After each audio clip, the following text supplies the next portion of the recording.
Hi, I'm Old Norse Specialist Dr. Jackson Crawford. I teach at the University of Colorado Boulder, previously at UC Berkeley and UCLA. We are well informed about stories about the Norse gods written down in important sources such as the Poetic Edda and the Prose Edda during the 1200s in Iceland.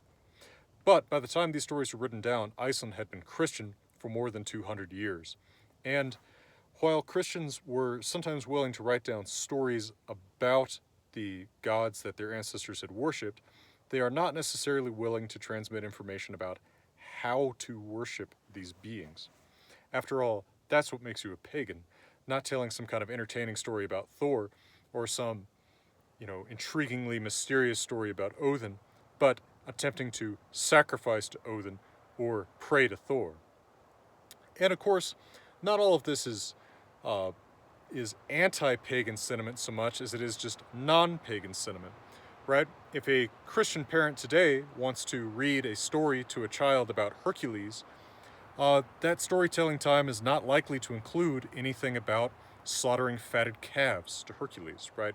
Because it's not really part of the story. The child isn't going to be interested in it, and nobody in the society that the parent and the child live in worships Hercules. So it's sort of natural in a sense that after Scandinavia became Christian, that we would lose most of the information about how the religion of the Norse gods was practiced. But we can piece together some information from what does survive. And I'm going to talk about that in this video. Keep in mind, I have no opinion whatsoever about modern worship of the pagan gods. I have no horse in that race. I only want to talk about the information we have about how these gods were worshipped before 1000 in Scandinavia. So we have one important word that we see time and again in medieval Scandinavia, which is ve, and this seems to mean some kind of sacred place. This comes up in the names of some modern Scandinavian places even today. For instance, Danish Odense is in fact Old Norse Odin's ve, Odin's sacred place. And this noun, ve, sacred place, is related to a verb, Eyrbyggja, which means to bless. Eyrbyggja, to bless, is seen, for instance, in runic inscriptions that say Thor Vigi, may Thor bless, which is fairly common in runic inscriptions. In fact, that inscription, Thor Vigi, which is so common, even shows up in disguised form in one notable inscription from Denmark when Denmark was transitioning to Christianity, speaking to the fact that it probably did have some kind of spiritual meaning to the person carving it, but the person still wanted to disguise it from the Christians who were gaining power at the time this inscription was made. I've talked about that a little bit in another video too. And this verb Vigi comes up in the Eddas, for instance, in the Prose Edda, when Thor is at Baldur's funeral, we read, Thor stod Thor at och vigde bålet med Mjolnir. Then Thor stood there and blessed the funeral pyre with Mjolnir.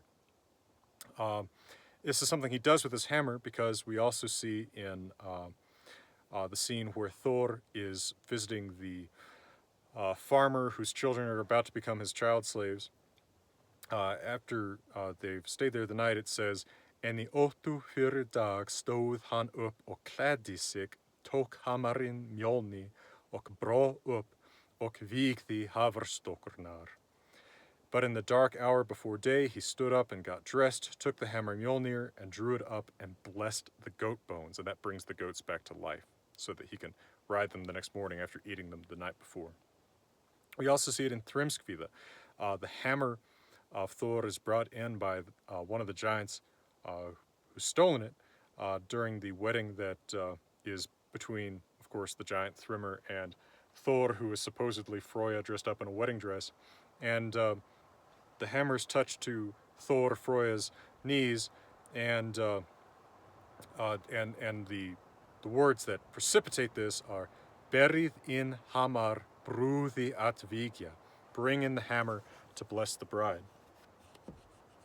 So this verb vigja and the related noun ve, important in Norse ritual most likely. We also see another important word, as long as we're talking about sacred vocabulary, which is blot. Blot is an act of sacrifice or of worship. The verb is blota, that is to make sacrifice or to worship.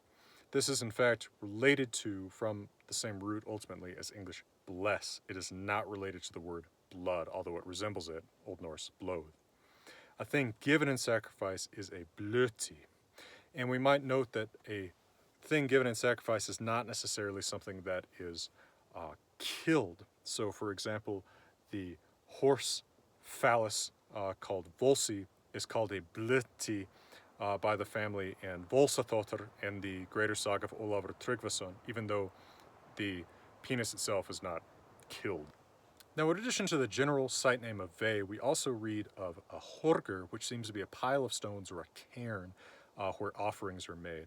For example, in Volspa and Skama, or Hindlulio, the poem that's not in the Codex Regius but included in my translation of the Poetic Edda and most others, Froya says of Ottar in stanza 10, Horg han mer gerdi, hlaðin steinum, nú grjótþat at gleri vorðit. Ráð hann í nýju náta blóði, trúði Ottar ó ósinjor. Ottar made me an altar, horgur, of stone, and the stones of that altar glisten like glass, reddened with fresh blood from sacrificed oxen. Ottar believed faithfully in the goddesses. Now that's my revised translation for the 6th printing of the Poetic Edda. In earlier printings, instead of altar, it says temple, but I've come to believe that that's not the same, that temple really can only be applied to the Old Norse word hov, which only seems to occur in fairly late texts. Now, what a temple might have looked like is really uncertain. None are preserved in any kind of entirety. There's some foundations that could be temples, but it's very questionable. But some worship sites are known, and one of the most interesting is at a site called Lunda in Sweden, where there's a small building just north of a large residence. Now, near that building, there's also a wooded hillside that had been left uncut during the Viking Age, suggesting that it had a function other than the utilitarian function of being chopped down for wood. And in that wooded hillside were found the remnants of many fires and burned clay associated with the bones of farm animals. Now, Lunda means at the grove, which is interesting if we recall that there's a sacrifice site at a grove, according to Adam of Bremen's account of Uppsala. There are also these figurines about 1.5 inches tall found that look like they have been hanged. Their feet are pointed down. Their necks seem to be kind of emphasized as being a little tightened relative to their sort of bulging heads to me. They look ithiphallic. If you don't know what that means, look it up. I'm not going to tell you. They certainly seem like they could be representations of hanged men. Whether they were hanging men in these groves or they were just representative symbolic sacrifices, of course, unknown. I don't think human bones have been found at the site, but there is a great book about this site that I'll show you on the screen if you want to check that out. Highly recommended if you can read Swedish and you're interested in the traces there are of Old Norse religion. These are dated to somewhat before the Viking Age, to about 600 AD, but it's still, I think, one of the most compelling likely worship sites that have been discovered by archaeologists. There are not many contemporary descriptions of a Norse temple, but one that comes to us third hand is in an account by the German cleric Adam of Bremen. Now, writing in the 1070s, he said that he knew someone who had seen a temple at Uppsala in Sweden, modern Uppsala, of course. He said this temple was roofed in gold and that inside of it were 3 statues. There was Thor at the center with a scepter, and Odin to one side with a spear. To another side of Thor, he doesn't say Thor and Odin, he says something like Donar and Wodan, but it's clearly those figures. He also mentions a figure that he calls Fricko, which probably means Frør. He could have heard a masculine form of the name Frigg, something like Friggi perhaps, which might suggest also, might play into the notion that Frigg and Frøy are the same. It's a long story. Anyway, and of course Fricko has a large phallus, which we would expect from a figure of Frøy. We also see that in small idols of Frøy, as I've discussed elsewhere. And he says that the Swedes sacrificed to Thor on most occasions, but to Odin in war and to Frøy or Fricko for harvest and for marriage. And nearby this temple, he says, there is an evergreen tree of a type that no man knows the species, and that there is a well next to it that men are sacrificed in to tell the future. It's kind of a magic 8-ball. If a man sinks, the gods will do the will of the people. Adam also says there is a chain of gold around the temple, and this is interesting because in Eyrbyggja's saga, there is a chain placed around a court space, which is called ve-bond. Remember, ve, the word for a sacred space, and bond, which means bindings, bonds. And bond is often used in poetry as a word for the gods. So this rings a little bit true, even though, of course, the chain might not literally have been made of gold. Now, Adam says that nearby, in a grove of trees, not including the one tree next to the well, which might have been meant to represent Yggdrasil, and of course the well the man is sacrificed in might represent the well of the Norns. In a separate grove of trees nearby, Adam says that the Swedes sacrifice 9 members of 9 different species, including at least men, dogs, and horses, for a festival lasting 9 days, and this happens every 9 years. Now, 9999, 9 is a sacred number in Old Norse. We see this time and again in the Eddas. Heimdall is son of 9 mothers, for example. Anytime something happens in Norse myth, if there's a number attached to it, it's more likely to be 9 than anything else. So this reads fairly true. And since they are sacrificed by being hanged in these trees, that also speaks to what we suspect about sacrifice to Odin being performed by hanging. When Odin sacrifices himself to himself in Hávamál, he hangs himself. When he has a man sacrificed to him in Gjátrek saga, the man is hanged. He's also hit with a spear, but so is Odin in Hávamál when he sacrifices himself to himself. I have that scene in Gjátrek saga involving the sacrifice of a man to Odin, translated by me in a special Patreon post for Patreon supporters. Now, another description of a temple that is not contemporary but comes from an Icelandic saga comes from the saga Eyrbyggja saga, where a man named Thorolfur, moving to Iceland from Norway, builds a temple out of wood from Norway with a pillar at the center and a bowl on top of that pillar and a twig inside the bowl. Now, when animals, especially horses, were sacrificed, their blood was bled into that bowl and then spread on the walls of the temple and on the worshippers there with the twig brush. Now, this could be a legitimate part of some kind of pagan ceremony, but on the other hand, think about the fact that someone writing hundreds of years later, probably without much of an oral tradition about how worship was performed, might simply think, what would a pagan temple be like? What might a pagan worship ceremony be like? And they might try to think of, like, what are our current Catholic ceremonies like, but what if they were kind of rock and roll, right? Kind of darker. What if instead of holy water being spread by an aspergillium, what if blood is spread, with a branch? So we can't always trust these details to be legitimate when there's not archaeological data to back them up, and there isn't in this case, although the sacrifice of horses there is some support for. Now, the Eyrbyggja saga also mentions a ring kept in the temple for swearing oaths on and worn by the góði, or chieftain, to public events so that people could swear on it. This rings true. There are poems in the Poetic Edda that mention rings for swearing oaths on, such as Guðrunarkvíða 3, the 3rd poem of Gudrun. And there's a similar description of a temple in Kjalnesinga saga. Now, in Landnámabók, a more or less nonfiction or intended to be nonfiction account of the settling of Iceland, its name means Book of the Settlements, we read that there was a temple in each district, the 30-something districts in Iceland when Iceland was settled, and that each district and its temple was presided over by a góði. Now, góði originally must have had some religious function. We see that it means priest in something like Hrafnkel saga Frøysgóða, where Hrafnkel is priest of Frøy or Frøysgóði. But later it just comes to mean sort of a judge chieftain, a secular function. And Landnámabók specifies there are taxes in each district to support the temple and the religious activities there. Interestingly, Landnámabók mentions not just some góðis, but also gyðjas, priestesses, the feminine form of góði. And whenever they are mentioned in a district, it is always in connection with the Vanir gods. So perhaps women were priestesses, but especially associated just with the Vanir and not with the Aesir. It's a possibility. Another saga that talks about a pagan ceremony is the saga of Hákon the Good.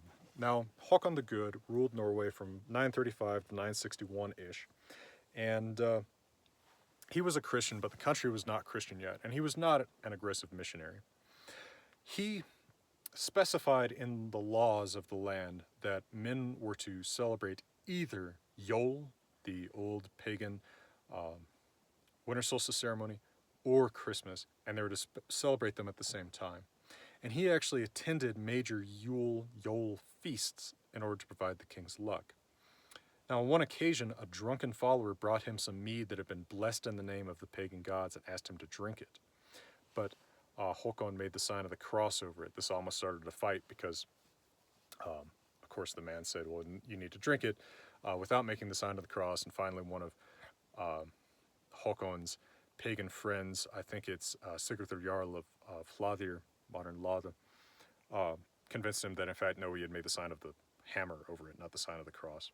And then later, the drunken follower brings him some horse liver from a horse that's been sacrificed, asks him to eat it. Hákon doesn't want to because it's associated with this pagan rite. But again, Sigurður Jarl pops up, makes a compromise, and says, hey, why don't you inhale the steam from the sacrificed horse meat, giving a different meaning to did he inhale. Of course, this is the sacrifice of Yule, which I've talked about in its own particular video, but it seems to have been a 3-night feast.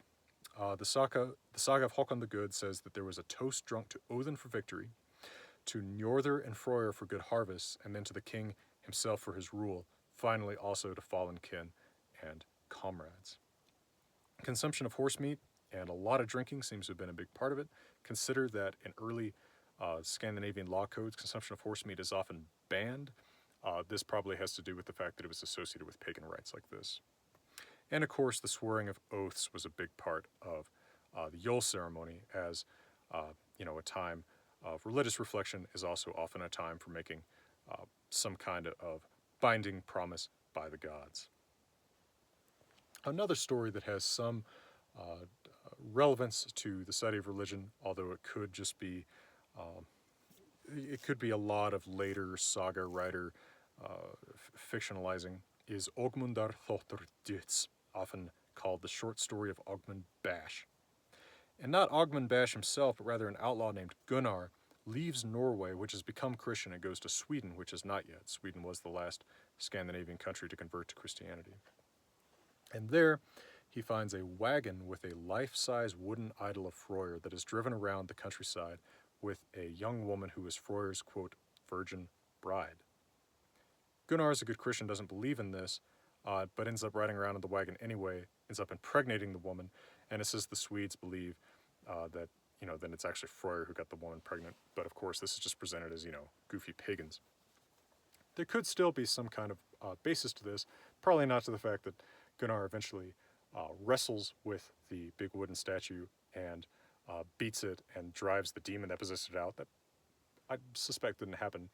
But the bit about the idol being driven around the countryside for the fertility of the crops sounds a lot like something that Tacitus says about early Germanic tribes hundreds of years before this, with an idol of Nerthus, who is, of course, in name at least, identical to Old Norse Njordr. So there could well be some truth to a custom like this.